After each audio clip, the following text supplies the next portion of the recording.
Once Upon a Time in the Meadow, a Six Cousins story by Selarose.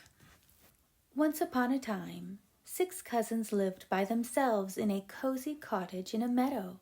Since there were no grown-ups there, the six little girls took care of each other. One warm spring day, the cousins decided to have a picnic. Kate, who always pretended to be the mother, was tasting her special sauce. "It's perfect," she said to Betty, the smallest. "I'll just run out to pick some flowers for the table. Don't touch anything on the stove." Kate arranged her bouquet on the table in the front yard. "I wish Diana and Sarah would come back with the strawberries," Betty said. "I can't wait to taste them." "And where are Sally and Anne?" said Kate. "They left for the baker's hours ago. I do wish they'd hurry. Goodness knows what would happen to us without me to keep an eye on things." At last, Anne and Sally came home with all kinds of treats from the bakery, and just as Kate started to fuss that the food would be too cold and their picnic spoiled, Diana and Sarah returned with their baskets full of sweet-smelling strawberries. "I'll eat one small piece of chicken pie before I eat my dessert," said Betty. "Yes, and you'll drink your milk too," said Kate.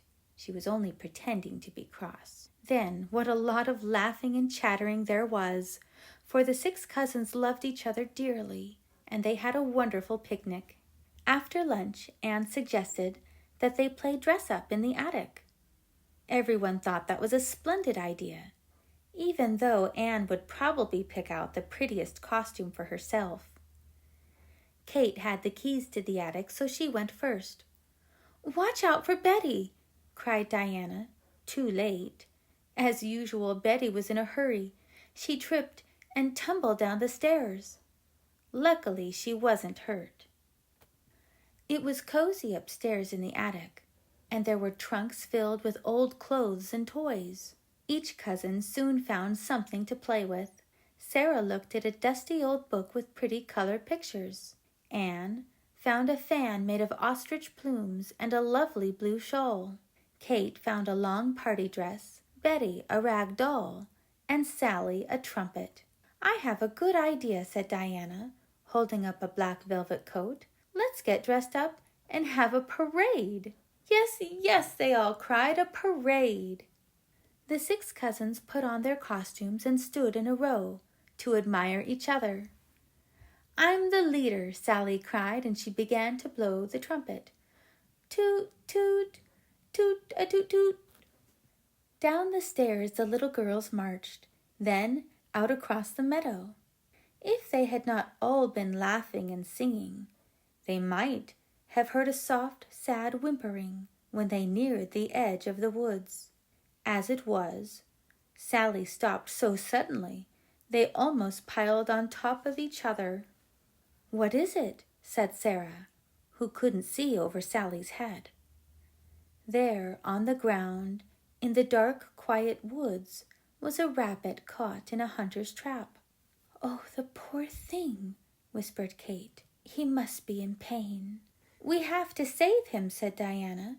Very carefully, so as not to hurt him, the girls forced open the trap. Anne gently wrapped the frightened animal in her shawl. Then they carried the rabbit home. He seemed to know that the little girls were going to help him. He didn't even try to get away. While Sarah read instructions from the first aid book, the other cousins set to work. Diana brought scissors and a bottle of Kate's special medicine, honey and chamomile tea. Sally quickly heated some water to clean the rabbit's wounds. Anne brought rolls of bandages and fresh, clean towels. Then Betty gently held the hurt leg while Kate carefully wrapped it. For the first few days, the rabbit hardly moved at all, but as the weeks passed, he grew much stronger. When he began to hop about, Kate said it was time to set him free. That night, the six cousins ran up to the attic to watch the rabbit leave. "His friends have come to meet him," cried Betty. "Goodbye." "Farewell," called six happy cousins. Did the rabbit wave goodbye too?